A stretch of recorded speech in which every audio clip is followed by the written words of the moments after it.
Hey folks, this is Vent with Dad's Gaming Addiction, and today we're going to quickly review Ghost Hunters Corp. This is a game that you can find on Steam's Early Access program for about 18 bucks. I stress early access, that means everything that you're about to see here, including this review, is subject to change. So what is Ghost Hunters Corp? Well, I've got about 26 or so hours on record at this point in time, so obviously, I'm enjoying it. What is it? Well, it's a Phasmophobia-like game where you're trying to investigate the type of ghost that you're dealing with and not die in the process. However, this game focuses more on the exorcism part than the investigation part. Now, I don't want to put you off because there's still some investigating that you have to do. For example, like in Phasmophobia, you will be given a set number of tools that you'll be able to go into the house with or wherever location that you're at and try and get the clues that you need to fill out your book so that you know what to do next. Now, the clues that you receive in this game from your tools will tell you how to exorcise the ghost. So, for example, writing. There's several different types of writing. There could be writing on the wall. It could be textural writing. It could be pictorial writing. You have a book that you could bring into the house and you have to hold it, and the ghost could write in it. And depending on what you put in the book, the exorcism goal will be slightly different. Like, if I fill in the ghost writing portion, it might tell me, throw holy water at the entity. Or if I do this ghost writing type instead, it might say, throw the holy water at the pentacle, which is like a pentagram that you find on the ground. The camera that you receive in this game, it's like a DSLR. It actually reveals hidden objects. So you'll have to go around the house looking for ghost orbs, looking for pentacles, different things like that. Because some of the objectives might be, light an incense stick in the ghost room in order to do one of the exorcisms. So once you get all of the clues, you'll get all of the instructions that you need in order to exorcise the ghost. And once you've done all of those exorcism tasks, then the ghost is completely gone from the level, and you're free to leave. Any equipment that you brought with you at that point, you don't have to worry about bringing back to your truck. You only have to bring back items to your truck when you leave prematurely, before you actually exorcise the ghost. Otherwise, you lose everything that you brought with you, which is a little different from Phasmophobia. So yeah, there's a lot to this game. I don't want to spend 20 minutes explaining how to play it. But like I said, it is similar in Phasmophobia. There's EMF readers. You're going to have a ghost writing book that you can bring in with you. You've got different kinds of flashlight. You can buy equipment in this game, and you'll be spawning it in your truck, so that you can then, bring it into the house. There's a danger detector, for example. Some of these items are hidden behind level walls, meaning that you have to reach level 15 before you can actually buy a copy, or you need to reach level 20 before you can start buying a copy, okay? So there are paywall / level walls associated with that. So you will be grinding out levels and experience in order to get some of these other items. You will be earning money in this game, and you'll be spending that money in order to buy new items. So, you'll have to, again, not die if at all possible. And again, if you are going to leave prematurely, make sure you bring all of your items with you.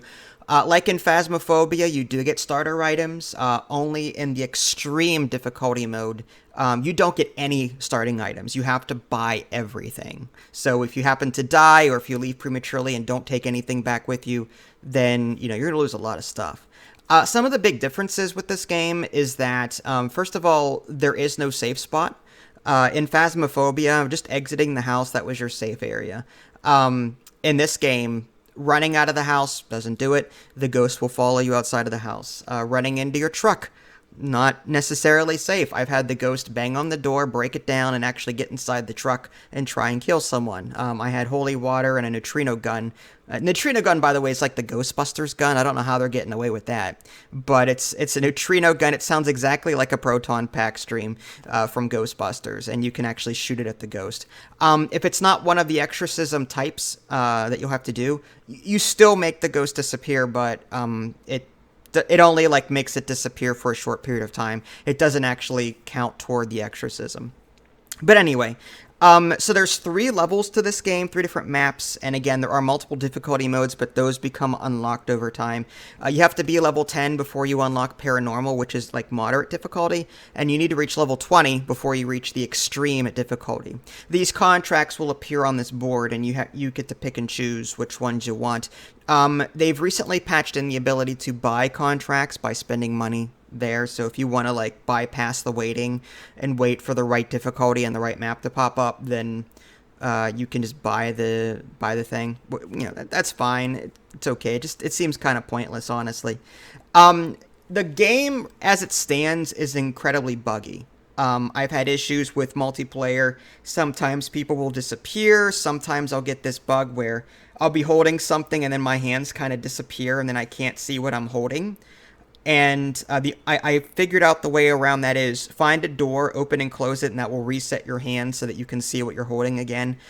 So this game is pretty buggy. Multiplayer is a bit more stable now than it was at launch, but I still have had multiplayer bug issues. The game is definitely more faster paced than Phasmophobia. The ghost is way more aggressive. It can hunt you as soon as you walk in the front door. There are occult items that you can find. There's like an occult sniffer, which is like a little detector, and you walk around the house and try and find these items. And you can bring them out of the house and put them in your truck. And then when you leave, you get extra money. One of the exorcism tasks is to shoot one of the occult items with your neutrino gun, whatever one has the highest occult rating, which is like 60 or something like that. But at this point, like I've completed every level.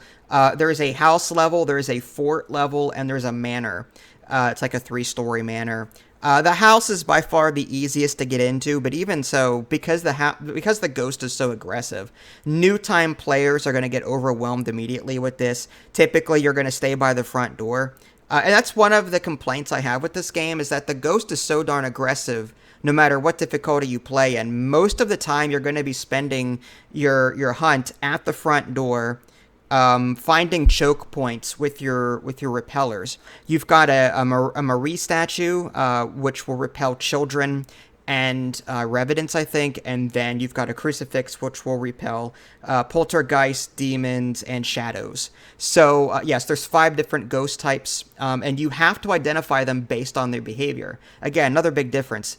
In Phasmophobia, the clues that you earned, like EMF 5 and freezing temperatures, that would tell you what ghost it was. In this game, the tools will tell you what the exorcism requirements are, and the behavior of the ghost will tell you what it is. The behaviors include things like, okay, does the ghost look small? It's a child. Does it look shadowy? It's a shadow. Does it laugh at you? It's a demon, and so on. So you'll have to observe what it's doing in order to figure out what it is. And that's not, like, it doesn't matter. EMF 3 or 4 or 5, a demon could be any of those, you know what I mean? So it just depends. So yeah, there are some differences between this and Phasmophobia, but I still enjoy this. It does support 4-player co-op, and I just have to warn you folks, though, that it is faster paced. My biggest wish is that the game would slow down somewhat to let me fully enjoy the levels. Again, you've got these grandiose levels, the fort and the manor, but again, typically the ghost is so aggressive that you'll be spending most of your time in the first couple of rooms because you can't get past it. The Marie statue only works on the ground, so if you're dealing with a child or a revenant, you have to put like 300 Marie statues all over the house just so that you can explore it safely. If you're lucky enough to deal with one of the other 3 types, you can hold a crucifix in one hand and walk around with something else in your other. Yes, you can dual wield in this game, which is really cool. And you can hold a total of 3 items that way. But yeah, like if you're lucky enough to where, it's one of the other 3 types, you can hold a crucifix and just sort of repel it while you're looking around. But if you're unfortunate enough to deal with one of the other 2, again, the child or the revenant, you have to keep putting these Marie statues down. Dragging objects in this game is extremely buggy. Clicking and holding on something and trying to drag it or like carry it to the truck, you'll often lose your grip on it and drop it repeatedly. So if you're looking for a fully fledged, a fully processed experience, you're not going to find that here. But I am enjoying my time with it. I do recommend it. But it's not for the faint of heart. There's more jump scares. The ghost is more aggressive. It will chase you. It will bang on your van.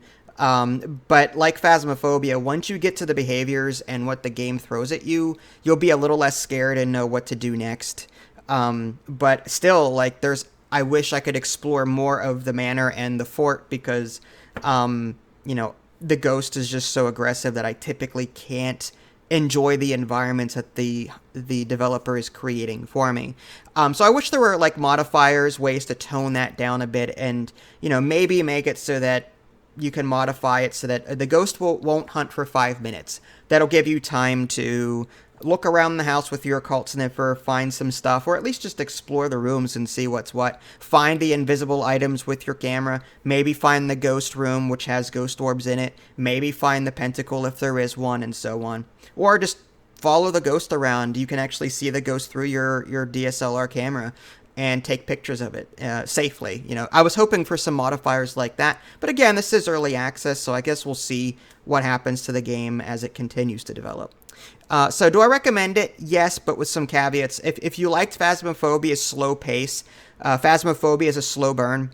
If you like that approach to ghost hunting games, then you may not like the faster pacedness of this one. That being said, it's still a lot of fun with people, and I do recommend picking it up and giving it a try.